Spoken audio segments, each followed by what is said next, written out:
mon message est le pouvoir de la reconnaissance. Amen, amen. Le pouvoir de la reconnaissance divine. Parce qu'il y a la reconnaissance en tant que telle, elle est aussi mondaine comme divine. Amen, amen. Je suis dans le monde, quelqu'un me fait du bien, je reconnais le bien qu'il m'a fait. Amen, amen. Maintenant, quelle est la différence entre la reconnaissance qui est de l'autre côté et la reconnaissance divine? Et quand on parle de divine, ou quand on dira divine, on entendra Dieu. Gloire à Jésus. Alléluia. Frère, par définition, la reconnaissance est une orientation pratique dans un style de vie. Amen, amen. Je veux insister sur le fait que ce soit un style. Vous voyez la différence? Alors que de l'autre côté, c'est une reconnaissance spontanée dans le temps. Mais là, la Bible nous dit, nous chrétiens, nous devons être reconnaissants à l'égard de Dieu dans un style de vie. Amen, amen. Alléluia. Dans un style de vie d'appréciation continuelle. Amen. Des actes que Dieu fait dans ta vie. Ou du moins dans la vie d'un enfant de Dieu. Amen. Donc cela veut dire que de manière continuelle, tant qu'on est chrétien, on ne cessera pas d'être reconnaissant à l'égard de Dieu. Est-ce que vous comprenez un peu? Voici la différence.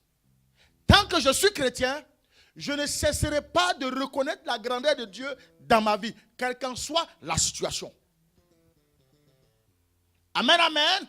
Par contre, l'autre côté, ceux qui sont de l'autre côté, leur reconnaissance est dans le temps, est limitée. Mais nous, c'est continuel. Gloire à Jésus. Alléluia. C'est l'action de grâce qui libère les miracles dans la vie d'un enfant de Dieu. La reconnaissance ou l'action de grâce, c'est pareil. Hein? Amen. On peut soit dire l'action de grâce ou la reconnaissance. Amen, amen. Frère, je suis en train de comprendre que, et au regard de la définition que j'ai pu trouver de manière divine, ma reconnaissance à l'égard de Dieu ne peut pas s'arrêter. Je suis enfant de Dieu. Je pleure. Je dois lui être reconnaissant parce que je pleure. Alléluia. Je suis enfant de Dieu. Je suis béni. Je dois lui être reconnaissant parce que je suis béni. Donc, la reconnaissance de Dieu n'a pas de limite pour un enfant de Dieu. Alléluia. On va partir un peu dans les Écritures. 1 Thessaloniciens 5, précisément à partir du verset 18. Je lis la parole de l'Éternel à 1 Thessaloniciens 5, verset 18. Oui. Rendez grâce en toutes choses, car c'est à votre égard la volonté de Dieu. Amen. Ce qui va m'interpeller ici, la Bible dit, rendez grâce. Est-ce qu'on a dit à toutes choses? Est-ce qu'on a dit à toutes choses? Non. Il y a une différence. Hein? Amen. Amen. La Bible dit, rendez grâce en toutes choses. Et toutes choses, est-ce qu'il y a un S à toutes? Oui. Ok. Cela voudrait dire que pour un enfant de Dieu, il y a plusieurs situations qu'un enfant de Dieu peut ou doit traverser. Mais quelle qu'en soit la situation que tu traverses, rends grâce à Dieu. Amen. Je comprends par là que si aujourd'hui tu pleures, ce n'est pas parce que tu as voulu pleurer. Ou ce n'est pas la faute de l'ennemi. Non. C'est parce que Dieu l'a permis. Amen. Alléluia. C'est pour cela que nous devons faire la différence c'est-à-dire que souvent, on va chercher l'ennemi là où il est en train de dormir. Amen. Hein? Amen. Souvent, il est en train de ronfler. On va le chercher. Alors qu'il ne fait même pas attention à nous. Je vais t'éclairer ce matin Quand tu as fait le choix et que tu t'es converti et tu as dit, à partir d'aujourd'hui, moi je suis un enfant de Dieu, tout ce qui t'arrive vient de Dieu. Amen, amen. Alléluia. Je vais éclaircir l'esprit de quelqu'un ce matin. Frère, très souvent nous passons à côté de notre grâce parce que nous n'avons pas la révélation de la parole. Amen. Écoute-moi très bien ce matin. Ne te laisse pas distraire. Mais suis-moi avec attention. Alléluia. Tu vas comprendre aujourd'hui. Quand tu vas arriver à la maison, tu mettras le miroir de ta vie. Et tu comprendras que c'était là, à ce point-là. Amen. Ici, la parole nous dit, rendez grâce en toutes choses. Car c'est à votre égard la volonté de Dieu en Jésus-Christ. Alléluia. Je comprends par là que si aujourd'hui je n'ai pas à manger, c'est parce que Dieu ne veut pas que je mange. Alléluia. Donc si je ne mange pas, ce n'est pas par la faute de Pierre ou de Paul. Dieu a permis que ma situation soit ainsi. Maintenant, ce qu'on ne comprend très souvent pas, on ne sait pas pourquoi Dieu ne veut pas qu'on mange. C'est ça la révélation. Alors qu'au moment où tu es en train de passer, les autres sont en train de manger. Mais toi, ça, il te dit, chez toi, dans ta vie, tu ne trouveras pas à manger. Alors que la Bible dit, c'est lui Dieu qui nous a envoyés sur la terre. Et il nous dit ceci, que de ne pas nous soucier du lendemain. Car le lendemain suffit sa peine. Mais le même Dieu, ma femme, il m'empêche de manger. Il m'empêche de travailler. Alléluia. Alléluia. Frère, il ne faut pas chercher ailleurs. La révélation est là. Quand tu comprendras que c'est lui qui t'a envoyé sur la terre et que la situation est en train de t'arriver, rends-lui grâce. Amen. Amen. Frère, hey, nous souffrons beaucoup parce qu'on n'a pas cette clé-là. Hey, je vais prendre un exemple. Je vais prendre quelqu'un. Papa Souan vient. Ma fille vient. Alléluia. Regardez les deux situations. Regardez ma fille. Regardez-vous en face. Et je vais dire à Papa Souan de porter une gifle à ma fille. Elle est chrétienne, il est chrétien. Là qu'on touche à la chair. N'est-ce pas? Je vais prendre un autre exemple encore. Donc, vous voyez, fais le geste, mon fils. Et recule. Fais le geste, ne me touche pas. Amen. Donc, on considère qu'elle a reçu une gifle qui est partie du papa Souan. Maintenant, allez-y voir le degré de sa foi par rapport à ce que je suis en train de prêcher pour dire pour tout ce qui vous arrive là. Ce n'est pas la faute de l'autre, c'est Dieu qui a permis. Est-ce que là, ma fille qui est là, est-ce qu'elle ne va pas accuser papa Souan? Elle va l'accuser. Parce que c'est lui qui a porté le coup. C'est vrai ou c'est pas vrai? Mais la Bible est en train de m'enseigner que si ce jour-là, ce moment a été créé, c'est que depuis les cieux, depuis les temps, avant même que le temps ne soit, cette situation était déjà. Alléluia. C'est que dans ce qui est en train de se passer dans sa vie, dans la vie de ma fille, c'est qu'il y a un élément que Dieu veut enlever. Il y a une situation que Dieu veut corriger. Alléluia. C'est pour cela que ça là, c'est arrivé. Maintenant, elle, sa position est de Seigneur, je te rends grâce de ce que papa Souan m'a giflé. Je reconnais que dans cette situation, on est en train de m'enseigner quelque chose. Est-ce qu'on a compris ce matin? Amen. Que Dieu vous bénisse. Acclame un peu le Seigneur.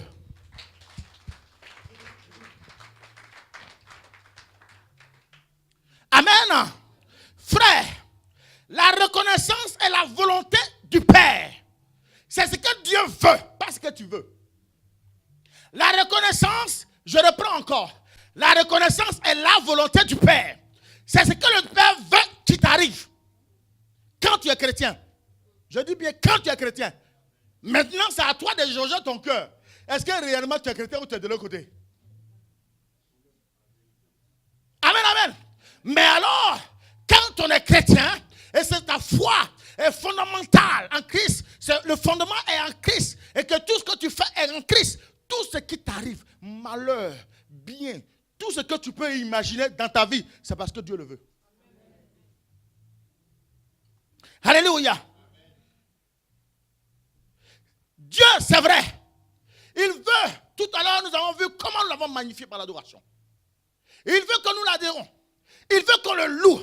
Mais, en plus de ces deux éléments, il y a une clé. Il y a une clé. Il veut absolument que tu le remercies par tes gestes.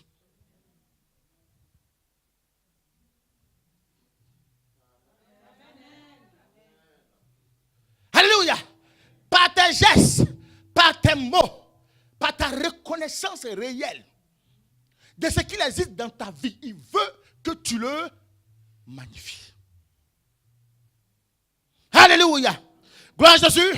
Il attend des actions de grâce pour ouvrir le robinet. C'est tes actions-là, les actes que tu vas poser, c'est ça qui va permettre, pouf, le robinet va s'ouvrir. Amen. C'est pour cela que la Bible dit, celui qui ne donne pas, ne reçoit pas. J'ai reçu l'inverse. Je prends le haut côté. Mais vous prenez très souvent ce qui vous arrange. Celui qui donne, reçoit. Et celui qui ne donne pas.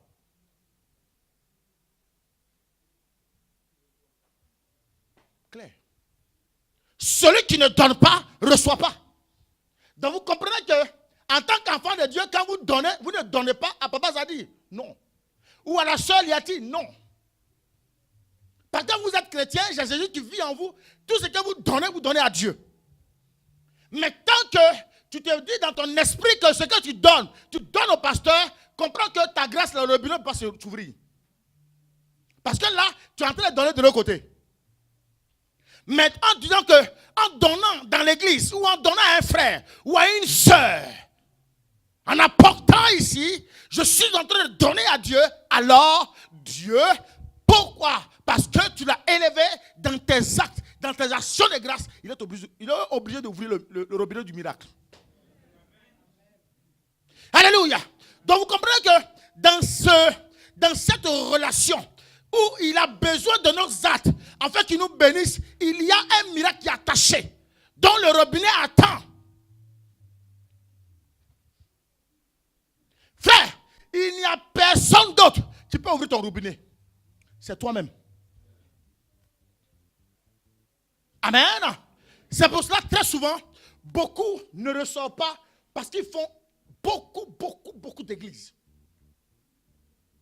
Un enfant de Dieu qui est enraciné quelque part, qu'on déracine, et qui va encore s'enraciner dans un autre coin, qu'on déracine. Non, lui-même qui se déracine, et puis qui va s'enraciner encore ailleurs, il ne reçoit jamais rien. Parce qu'il n'aura pas le temps de connaître les vertus de la bénédiction. Voici une des clés des vertus de la bénédiction. Un des secrets. L'action de grâce. Alléluia. Je vais vous donner, on va prendre un exemple. On va lire dans Luc 17, verset 13. Vous allez voir comment Jésus même est insistant dans cette situation-là. Il est très attaché à ça. À l'action de grâce. À la reconnaissance. La reconnaissance. Oui, ma fille, tu as trouvé? Verset 13. Je lis la parole de Dieu en Luc 17, verset 13. Jésus. Jusqu'au verset 19. Jésus, Maître, aie pitié de nous. Dès qu'il les eut vus, il leur dit, allez vous montrer au sacrificateur. Et pendant qu'ils y allaient, il arriva qu'il fut guéri. L'un d'eux, se voyant guéri, revint sur ses pas, glorifiant Dieu à haute voix. La Bible dit quoi? L'un d'eux. Alors qu'ils étaient combien? Ils étaient combien? 10. N'est-ce pas? Amen. Ils étaient 10 et ils ont reçu la purification. Est-ce qu'on comprend aujourd'hui? Ils sont 10. La Bible dit, ils étaient tous lépreux. Et ils attendaient de Jésus d'être purifiés. Et en même temps guéris. Parce qu'une chose est d'être purifié. Mais une autre chose est d'être béni. ou guéri. Beaucoup viennent à l'église parce qu'ils veulent être sauvés. Alléluia. Amen, amen. Mais est-ce que le fait de venir à l'église, du moins pour être sous la protection divine, mais est-ce que cette protection divine vous sauve? Il y a une nuance. Alléluia. Quelqu'un qui vient à l'église, il sera son âme, son esprit, son corps seront sous la protection divine. Par contre, pour aller vers une résurrection qu'on appelle être sauvé, c'est un autre volet de la grâce. Je ne sais pas si on me comprend ce matin. Amen. Hein? Venez encore. On va imager. Venez. Amen. Gloire à Jésus. Amen. Les deux sont à l'église. Et puis vous allez voir que dans ces deux-là, les deux ont le même besoin. Ils veulent se marier, mais ne se connaissent pas du tout. Est-ce que vous comprenez? Lui, le domaine dans lequel il pense être sauvé en venant à l'église, c'est en ayant une femme. L'autre aussi, c'est pareil. Mais quand les deux viennent, ils sont sous la protection de Dieu. Donc l'alliance que Dieu a faite avec le peuple d'Israël, qui découle aujourd'hui de nous, ça s'attache aussi à eux. Mais vous allez voir, pour que cette alliance-là s'accomplisse, il faut qu'il fasse un pas en avant. Et le pas en avant, c'est quoi? Il faut qu'il pose un acte. Relis-moi la parole, ma fille. Je vais vous expliquer à partir de là. Il tomba sur sa face. Il tomba sur sa face. Non, remonte un peu. Dès qu'il les eut vus, il leur dit, allez vous montrer au sacrificateur. Et pendant qu'ils y allaient, il arriva qu'il fut guéri. L'un d'eux. La Bible dit, il y avait 10 lépreux. Ils sont arrivés, croyant, en espérant recevoir une grâce, une guérison, une purification. Être purifié. Mais être purifié ne veut pas dire qu'ils sont guéris. La lèpre, c'est ça. Tu peux être purifié de la lèpre et puis avoir les marques de la lèpre. Tu n'es pas encore guéri. Parce qu'il faut rentrer dans les gemmes, dans le sang, pour que le sang soit totalement travaillé. Amen. Amen. Souvent, vous entendez, il ne fait plus la maladie, mais il a les gemmes. Oui. C'est vrai ou c'est pas vrai? C'est vrai, papa. Très souvent, on l'entend ça dans le sida. Oui. On dit la personne n'est pas guérie totalement, mais il fait les gemmes. C'est vrai ou c'est pas vrai? C'est la même chose avec la lèpre. Pour la lèpre, les 10 personnes ont reçu la purification. Maintenant, pour aller à la guérison, il faut escalader une autre pente. N'est-ce pas? Continue, ma fille. Au verset 15. Oui. L'un d'eux, se voyant guéri, revint sur ses pas, oui, glorifiant Dieu à haute voix. Amen. On va s'arrêter là. Regardez un peu. Reviens encore, l'un d'eux. L'un d'eux, oui, se voyant guéri. Hey, la Bible dit quoi? L'un d'eux se voyant guéri est revenu quoi? Sur ses pas. Sur ses pas. Glorifiant Dieu. Glorifiant Dieu. Amen. Amen. Mais elle est neuf. Continue un peu. Il tomba sur sa face aux pieds de Jésus. Regardez comment il va glorifier Dieu. Il tomba. Donc vous allez voir que nous allons retenir le geste qu'il fera. La Bible dit il tomba sur ses pieds. Donc il est tombé sur les pieds de Jésus. C'est le geste tombé, s'humilier, se rabaisser, donner à Jésus l'importance. Quand lui se rabaisse, celui qui est plus haut, c'est lui qui est honoré. Amen, amen. Continue un peu. Et lui rendit grâce. C'était un Samaritain. Oui. Jésus, prenant la parole, dit, les 10 n'ont-ils pas été guéris? Mais dis donc, on m'envoie 10 cas. Sur les 10 cas, il y a une seule personne qui reconnaît sa guérison. Et les 9 autres, ils sont où? Où sont-ils? Gloire à Jésus. Donc vous comprenez par là que ici, là, les deux vont venir à l'église dans l'espoir de retrouver une grâce, une bénédiction quelconque. Maintenant, ils sont là. Ils ne se connaissent ni d'Adam, ni d'Ève. Maintenant, entre les deux là, les deux, soit lui fera un geste qui va toucher le cœur de Dieu. Amen. soit il va aller donner à Dieu, sans même réfléchir, sans même attendre qu'il a des besoins, sans même attendre qu'il a des difficultés.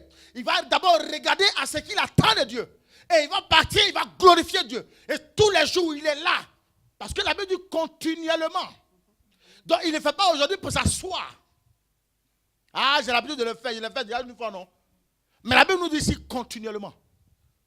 Vous comprenez pourquoi notre grâce, notre élévation n'est pas continuelle. Elle est segmentée parce que nous-mêmes, nous la segmentons. Nous la limitons. Et la Bible dit que continuellement. Et Jésus même va s'interroger pour dire, oh, les 10 qui sont venus là, comment se fait-il qu'il y a un seulement qui reconnaît le bienfait? Amen. C'est là que lui va poser, va toucher le cœur de Dieu, et vous allez voir que Dieu permettra que les deux puissent se rapprocher. Regardez, les deux qui ne se connaissaient pas vont commencer à se rapprocher et ils vont tisser des liens. Donc, dans cette révélation où on reconnaît la grandeur de Dieu, on reconnaît que Dieu est au-dessus de tout. Qu'est-ce que Dieu permet? Il permet que son esprit soit sur vous. Et quand son esprit est sur vous, il y a un rapprochement entre vous et Dieu. Donc, quand il y a un rapprochement entre vous et Dieu, tout ce que vous recherchez là avance. Amen. Alléluia. Beaucoup font des acrobaties, à courir à gauche, à courir à droite, pour aller chercher des prophètes. Allez, frère, la vraie révélation, le vrai miracle, c'est ce que je t'explique ce matin. Amen, amen. La prophétie viendra, c'est vrai. Il faut croire à la prophétie. Mais quand tu parcours le monde pour la prophétie, on te fatiguera, on te prendra ton argent, on te dépouillera, tu ne recevras rien. Alors qu'avec la parole que je t'enseigne là, ce n'est pas autre chose. On te dit, si tu veux avoir la grâce et tu vas avoir le don de Dieu sur toi, il faut que tu te rapproches de Dieu. Mais comment se rapprocher de Dieu? C'est en manifestant continuellement, reconnaissant son action. Alléluia. Frère, tant que tu n'as pas manifesté l'action de Dieu, tant que tu n'as pas reconnu que sa gloire est au-dessus de toute gloire, tant que tu n'as pas posé d'acte qui va provoquer Dieu, tu comprends que les choses tu les vois, mais tu ne peux pas les posséder. Des fois les choses arrivent, tu vois le signal. On dit au chef, tu vas travailler, on t'appelle pour aller faire des entretiens, mais tu ne possèdes pas l'entretien. Pourquoi? Parce qu'avant, tu n'as pas glorifié Dieu. Pendant, tu n'as pas glorifié Dieu. Plus tard, tu ne glorifies pas Dieu. Amen. Asseyez-vous. Acclamez le Seigneur. Alors Jésus dit, mais regardez ça. Parmi tout ce monde, il y a eu 10 personnes. Comment se fait-il que c'est le 9e ou c'est la seule personne qui revient? Amen. Pourquoi? Alléluia. Mais regardez, la Bible dit, la personne qui est revenue là, elle est guérie. C'est la personne qui est revenue qui a reçu la guérison. Parce qu'elle a reconnu le bienfait de Dieu dans sa vie. Maintenant les autres, les 9 autres qui sont partis, c'est vrai ils ont été purifiés. Ça on ne peut pas leur enlever. Mais par contre, pour recevoir la guérison, les marques de la lèpre seront là. Donc on ne reconnaît pas, ah tu avais été lépreux.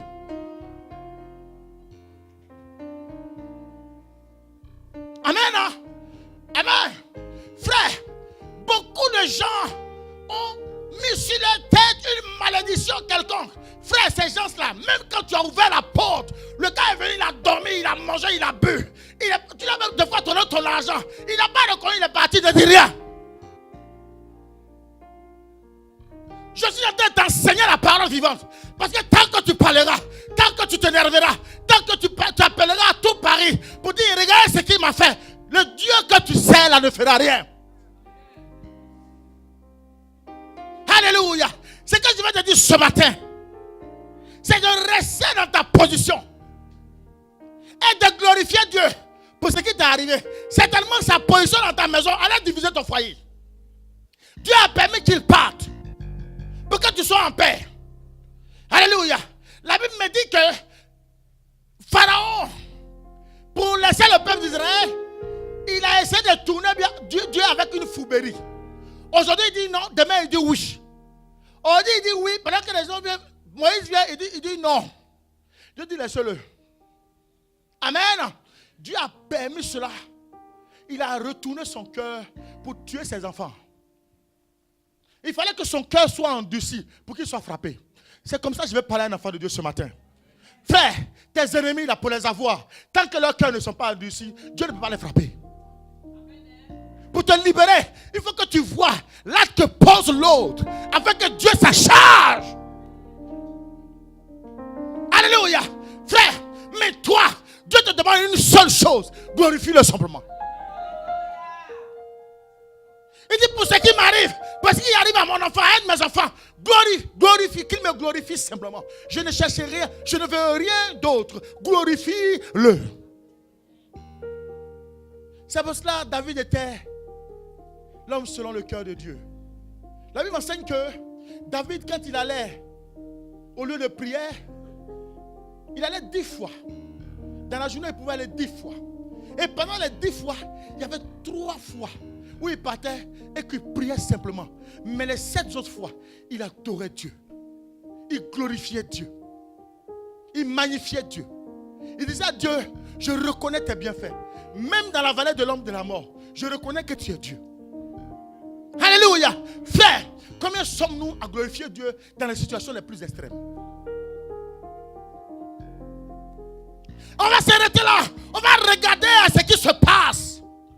Pendant que le temps est en train de partir, Dieu a mis devant toi quelque chose de formidable qui t'attend pour que tu sois élevé. Mais tu vas regarder la situation et tous les jours tu es là, tu regardes la situation.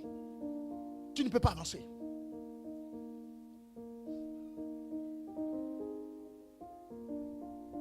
Alléluia. L'échec. Dès qu'on a échoué, on ne veut plus même passer même là où on a échoué une fois. Amen, amen. Mais non. Un enfant de Dieu ne doit pas conjuguer l'échec. J'ai échoué. J'ai échoué. J'ai échoué. Non. Un enfant de Dieu peut tomber. Mais ce que Dieu vous demande, je suis tombé, c'est vrai. Mais je me relève, je suis mon habit. Si je suis mouillé, ce n'est pas grave. L'eau peut couler sur moi. Mais ce que Dieu veut, il dit avance.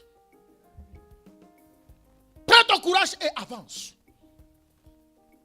Parce que ce que les gens attendent de toi, c'est que tu sois toujours consterné. Que ton cœur, ton âme soit sous les offenses. Pour ne pas que tu glorifies Dieu. Quand ton cœur est lourd, est-ce que tu peux glorifier Dieu? Quand tu es dans les murmures, écouter les murmures ça et là, est-ce que tu peux même glorifier Dieu? En quoi glorifies-tu Dieu réellement en tant que chrétien? En quoi? Beaucoup s'interrogent ici, mais le pasteur, il fait comment? Il travaille. Il a sa vie de famille. Mais il est toujours là. Mardi, il est là. Frère, c'est ma façon de glorifier Dieu. Parce que c'est un choix que j'ai pris. Le choix que j'ai fait, personne ne m'y a obligé. Il m'a appelé, c'est vrai. Je pourrais dire, je ne viens pas. S'il veut, il peut me tuer. Je peux dire, je ne viens pas. Amen, non?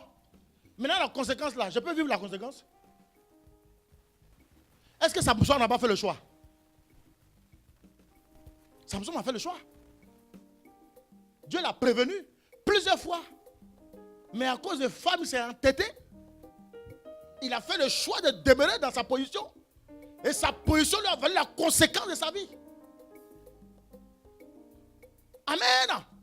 Frère, un choix d'appartenir à Dieu ne doit pas être un regret continuel pour un enfant de Dieu. Non.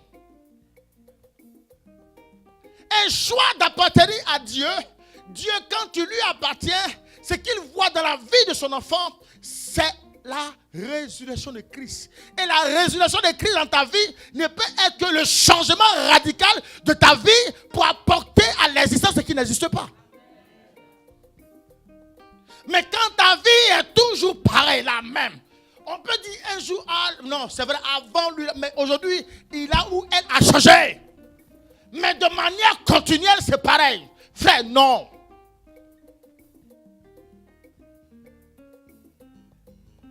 Non. Non.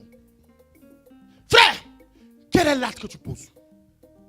Regardez un peu déjà même le matin pour se lever pour venir à l'église. On est lourd. À la veille, au lieu de préparer, d'apprêter ce qu'on doit porter pour venir à l'église. Non. Des personnes qui sont très calculateurs et qui disent qu'ils sont chrétiens. Frère, il faut encore revoir. Je vais à l'église parce que j'ai besoin d'une guérison.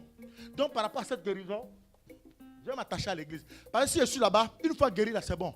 Et dès que la personne reçoit sa guérison, pouf, elle sort. Des fois, vous êtes surpris.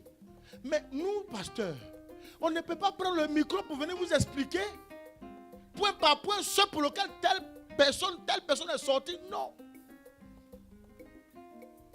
Nous glorifions Dieu. Parce que celui qu'on appelle enfant, il est continuellement dans l'obéissance. Vous voyez un peu? Donc vous voyez que des fois, il y a des complications. Parce que là où tu as désobéi à Dieu, après l'acte que tu as posé, quand tu pars, sur toi il y a une malédiction. On va voir ça. Amen, amen. On va aller dans Malachie. Pourquoi, quand on ne reconnaît pas les grandeurs de Dieu, pourquoi c'est une malédiction? On va voir ça dans Malachie. Malachie 2, à partir du verset 4. Verset 1 à 4. On va voir pourquoi tout à l'heure. Et un enfant de Dieu, désormais, va savoir marcher. Je lis la parole de Dieu en Malachie 2, Oui. verset 1. Verset 1, oui. Maintenant, à vous cet ordre sacrificateur. Hey! Regardez un peu. Dans la Bible, quand vous lisez et que vous entendez, maintenant à vous cet ordre. Quand vous voyez ordre, amen, c'est un commandement. Amen, hein? C'est un commandement. On revient aujourd'hui dans la société, je pourrais remplacer le commandement par un décret. C'est une loi établie par Dieu, écrite par Dieu, où il ne doit pas avoir de changement. Donc celui qui n'est pas dans cette application de la loi est sous un jugement de Dieu. Amen, amen. Continue un peu. Au verset 2. Oui. Si vous n'écoutez pas, si vous ne prenez pas à cœur de donner gloire à mon nom, dit l'Éternel des armées, j'enverrai parmi vous la malédiction. On a compris maintenant? Pourquoi c'est un commandement?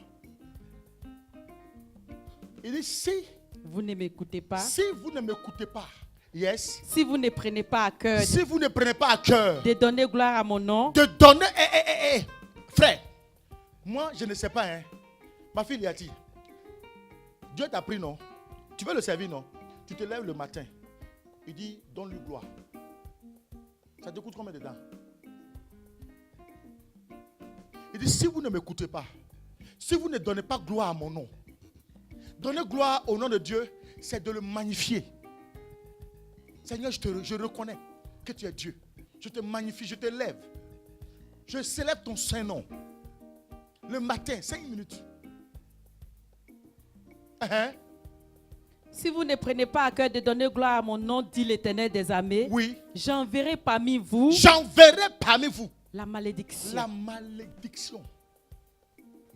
Et je maudirai. Et je maudirai. Vos bénédictions. Vos bénédictions. Vous avez compris maintenant. Les gens, mes enfants, je vous en prie. Vous qui venez avec des c'est-à-dire que l'esprit calculateur, faites attention. Amen. Alors, j'ai appris que dans l'église là, l'homme de Dieu là, quand on va chez lui, on est guéri, on est marié, on a tout ce qu'il faut. Je vais, je prends, je sors. Moi, je ne te dirai rien. N'est-ce pas? Parce qu'à partir du moment où tu rentres dans l'église, le décret s'applique à toi. On a compris maintenant? Le décret s'applique à toi. Ce que je peux dire, ce que je peux faire, moi, la part que je peux faire, c'est de pouvoir préserver mes enfants en leur donnant l'enseignement qu'il faut. Pour qu'un enfant de Dieu, dans sa vie de tous les jours, dans sa marche, soit reconnaissant. Un enfant de Dieu qui n'est pas reconnaissant, la Bible dit, il a une malédiction sur ta tête, mais il ne sait pas. Et puis il marche. Vous comprenez aujourd'hui pourquoi les gens ne sont pas bénis? Beaucoup disent, oh, c'est parce que les pasteurs ne sont pas bénis, c'est faux. Et Dieu, quand il appelle, il équipe et il donne toutes les possibilités pour que nous puissions faire son travail. Mais le problème, c'est le cœur de nos enfants. Quand le cœur est double, frère, tu penses pouvoir venir puiser dans l'eau. Mon marigot, et puis tu t'en vas. Tu as bu, tu as reçu tout, tu es parti, sans même rendre un petit témoignage. Il y a d'autres même qui sont assis sur le miracle que Dieu a fait, de peur qu'ils viennent payer dîmes. Mais est-ce qu'il y a déjà encaissé dîmes de quelqu'un ici? Amen. Un enfant de Dieu qui autrefois ne travaillait pas. Quand tu viens dans sa maison, Dieu a permis que tu puisses ne serait-ce que manger au moins un petit placali. La moindre des choses, on ne vous demande pas de vous d'envoyer le salaire. C'est vrai, la dîme, je l'enseigne. Elle est biblique. Je l'enseigne. Elle permet que l'homme puisse avancer. Bientôt, nous tombons dans le froid. Quand tu vas rentrer ici, tu vas commencer à grelotter. Tu peux écouter quelle parole? Mais ce qui tourne là, qui paye? Regardez la salle. Qui paye? Groupe musical. Qui paye tout ce que vous voyez là? Qui paye? Frère, quand on est assis sur la grâce de Dieu, la bénédiction de Dieu, on ne peut même pas en témoigner. On ne peut même pas, ne serait-ce que lui être reconnaissant. Frère, quand tu comprendras que élever Jésus dans sa reconnaissance, c'est de magnifier son nom en toutes choses. Il n'est pas que l'argent. L'argent est un facteur pour faire avancer l'église. C'est vrai. Mais quelle est ta position dans l'église quand tu viens dans l'église? Ou même quand tu es chez toi à la maison, est-ce que tu as déjà prié pour quelqu'un? Est-ce que tu as déjà prié pour l'église? Est-ce que tu t'es déjà inquiété de la position de l'église? Amen. Tu comprends? À chaque fait, chaque pas que tu feras, en manifestant cela, tu es en train d'adorer Dieu, de lui être reconnaissant. Amen. Relis-moi encore la parole, ma fille, avec précision. Malachie 2, verset 1. Maintenant, à vous ce temps sacrificateur. Oui. Si vous n'écoutez pas, si vous ne prenez pas à cœur de donner gloire à mon nom, dit l'Éternel des armées, j'enverrai parmi vous la malédiction et je maudirai vos bénédictions. Oui, je les maudirai parce que vous ne l'avez pas à cœur. Amen. Alléluia. Nous comprenons que quand il y a un commandement ou un décret, nous avons pour obligation d'obéir à ce décret. Donc celui qui met le décret en pratique, il est en train d'obéir. Afin que Dieu puisse manifester quelque chose de positif dans sa vie. Mais quand on se met en deçà du décret ou du commandement, il nous est difficile de toucher, de voir la main de Dieu intervenir dans nos vies. Bien-aimé, tout ce que je te demande, c'est de comprendre aujourd'hui que dans ta vie chrétienne, quand tu es assis à l'église, que tu reçois ne serait-ce qu'un verre d'eau venant de Dieu, reconnais simplement qu'il t'a donné de l'eau. Amen. Amen, amen. Gloire à Jésus. Mais recevoir est parti. C'est dangereux. Mais maintenant qu'on a reçu, on commence à ralentir maintenant dans nos faits et gestes. La personne qui était régulière ou régulière commence maintenant à faire un choix de jours où on doit venir à l'église. Dieu prend note de tout ça. Faites attention. Je vous mets en garde. Parce que ce Dieu-là, c'est un très bon comptable. Amen. Quand tu pleurais pour ta guérison, il t'a pris, il t'a lavé et il t'a guéri. Maintenant, il demande à ce que tu viennes simplement rester à l'église pour prier. Pour prier pour les frères, les soeurs. Au moment où on t'appelle, toi, tu n'es pas là. Tu commences à faire les choix. Faisons attention. Amen. Alléluia. Frère, tu dois absolument observer l'obéissance en mettant en pratique la reconnaissance. N'est-ce pas? Posant des actes. On va prendre quelques exemples. Nous allons prendre Jean 11, verset 41. Je lis la parole de Dieu en Jean 11, verset 41. Oui. Ils ôtèrent donc la pierre. Et Jésus leva les yeux en haut et dit, Père, je te rends grâce de ce que tu m'as exaucé. Amen. Regardez un peu. Jésus était face à la situation de qui? Lazare, n'est-ce pas? Face à la situation de Lazare, nous sommes dans une situation de mort. Hein? J'ai pris ce cas d'exemple-là. Ouais, très souvent, quand il y a des situations difficiles dans la famille ou dans le foyer, on prend la situation la plus extrême. On préfère aller enterrer les morts.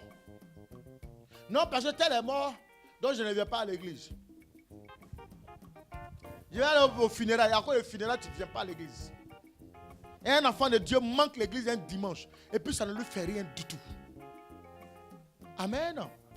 Frère, en dehors de l'obligation professionnelle, là-bas tu as signé un contrat, un engagement. Donc tu es obligé d'observer. Mais faire face au funérailles ou anniversaire pour manquer l'église, je dirais qu'il y a quelque chose qui... Il faut revoir encore ta chrétienté. Amen. Regardez Jésus. Jésus était face au tombeau de Lazare.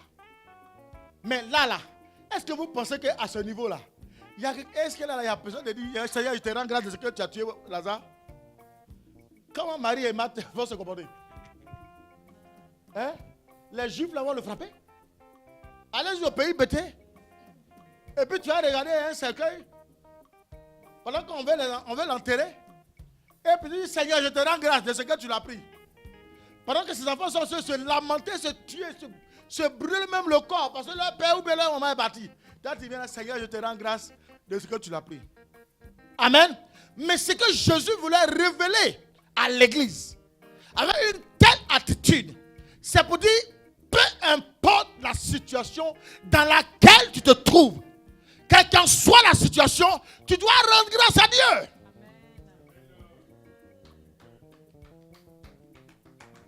Amen, amen.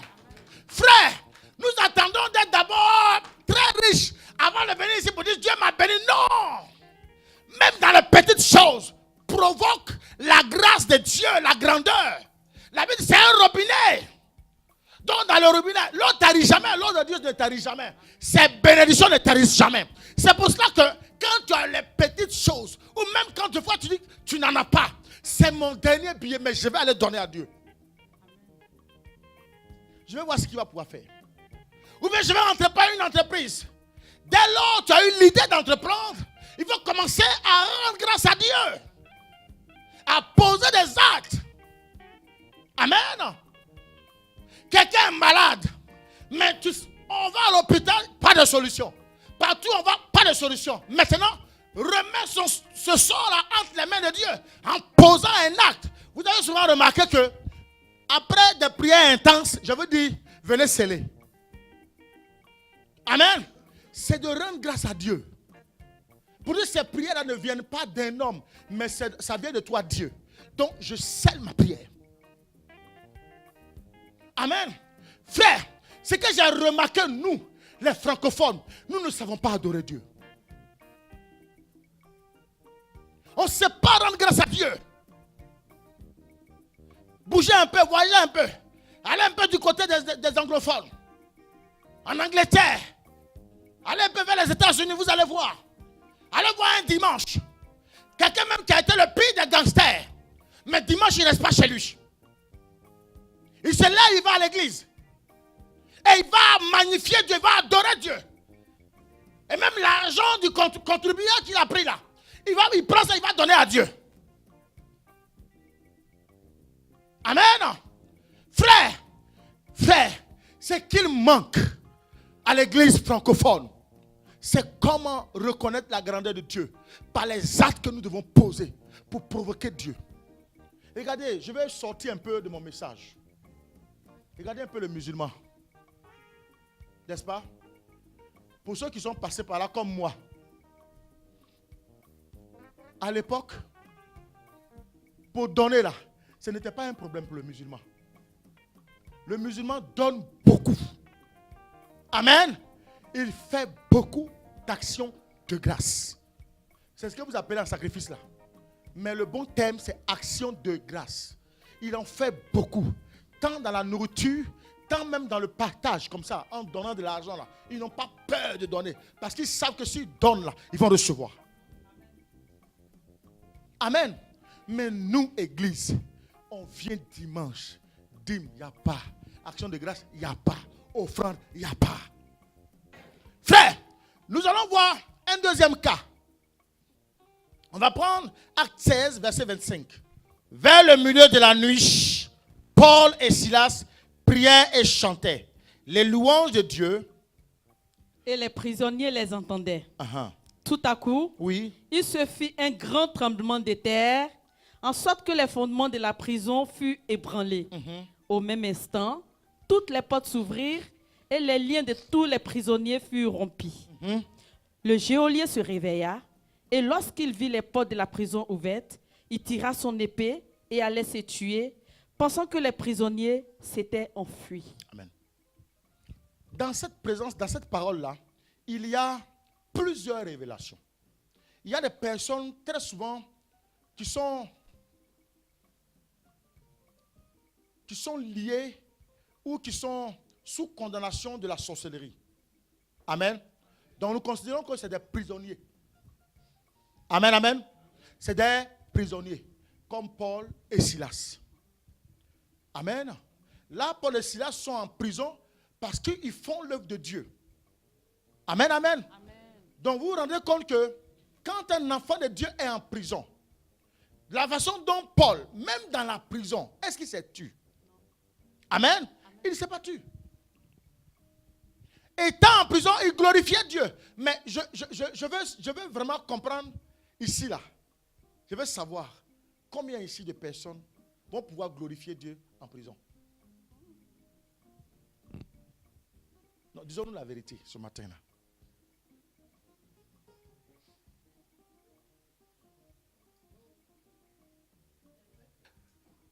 Pour certains, c'est la nourriture. C'est-à-dire, là où eux ils sont, il faut qu'ils soient en train de manger. Quand il n'y a pas mangé, ils sont malades. Là, tout ce que tu vas faire, ça passe ici. Il est en colère. Ou bien c'est la boisson, l'alcool. Ou c'est la drogue. L'excès. Donc vous comprenez que quelqu'un qui est dans l'excessif, il est sous condamnation. Il est en prison, il est possédé. Il est en esclavage. La Bible dit, il y avait une prison et il y avait quelqu'un qui gardait la prison, qu'on appelle le geôlier. C'est vrai ou c'est pas vrai? Amen. Donc tu comprends que quand ma fille est esclave de maman, c'est que là, sur la porte de sa finance, il y a quelqu'un qui est là, qui attend. Quand la bénédiction de la finance vient rentrer, il bloque. Amen. Tu crées une entreprise, tu n'as pas de contrat. C'est que là, Dieu t'a donné l'esprit, le pouvoir, l'esprit de création. Et tu as l'intelligence pour appeler la prospérité en toi. Mais tu n'arrives pas à posséder la prospérité. Il y a un garde qui est là. Amen, amen. Vous comprenez que d'un point A à un point B, il y a forcément un garde qui est là, qui nous empêche de demeurer dans la grâce. Maintenant, ce que la Bible veut vous expliquer, le garde là, pour qu'il puisse mourir comme l'ont manifesté Paul et Silas. Ils étaient en prison. Donc là, ils ne peuvent pas porter des vivres à Dieu. Ils sont en prison. Étant en prison, qu'est-ce qui leur restait? Alléluia. C'était de glorifier Dieu. Le magnifier. Lui dit qu'on a reconnaissance du fait que tu nous as mis en prison. Alléluia. Mais combien sommes-nous quand il y a une épreuve où on peut se lever pour adorer Dieu, pour le magnifier, pour lui rendre grâce? Bien-aimés, des fois, nous sommes là. C'est-à-dire que face à l'impossibilité de l'ennemi qui est devant ta porte, qui est devant la porte de ta grâce, de ta bénédiction, et tu sais qu'il n'y a personne d'autre qui peut enlever cette porte-là, si ce n'est que Dieu. Regardez la prière de Paul et Silas. Relis-moi encore la parole, ma fille. Vers le milieu de la nuit, vers le milieu de la nuit, Paul et Silas priaient et Paul et chantaient. Silas, ils faisaient quoi? Ils priaient et chantaient les louanges de Dieu. Ils chantaient les louanges de Dieu.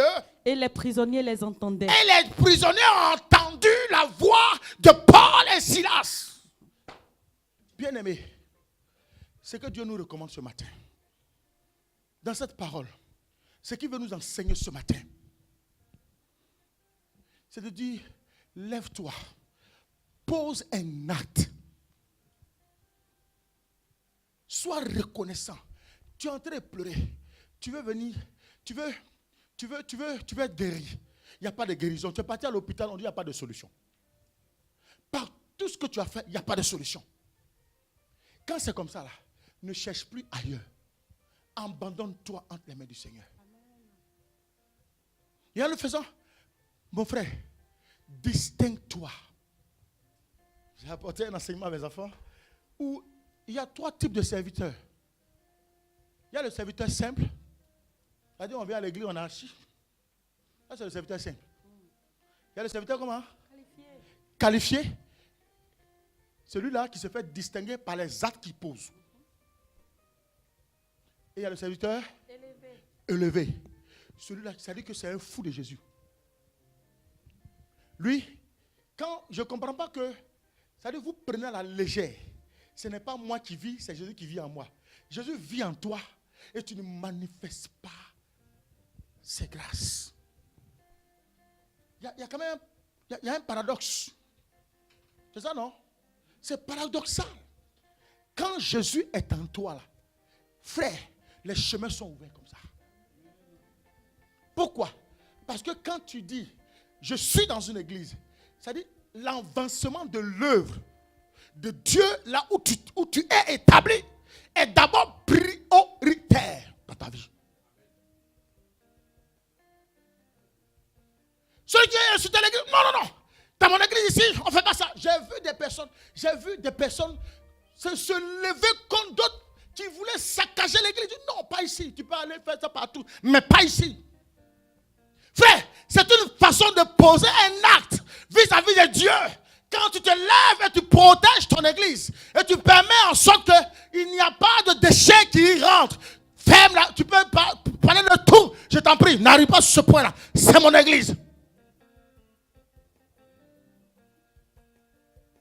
Plus tu protèges la maison de Dieu, Dieu sécurise ta vie. Il sécurise tes finances. Il sécurise tes projets. Et tu vois, tout ce qui est maladie en toi, Dieu enlève. Il enlève, il nettoie. Et maintenant, au lieu qu'il y ait un geôlier, c'est les anges qui sont là. Bien-aimé, je vais parler à un enfant ce matin. Pose de vrais actes.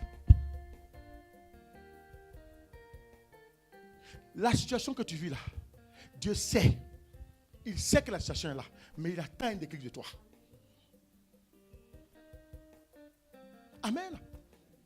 Ce n'est pas une question de, oui, ainsi me parle le Seigneur, pas, non. Ce que je t'enseigne, mets-le simplement en pratique, tu verras. Essaie seulement, et tu verras. Alléluia. Est-ce que tu es là ce matin? Est-ce qu'un enfant de Dieu est là ce matin?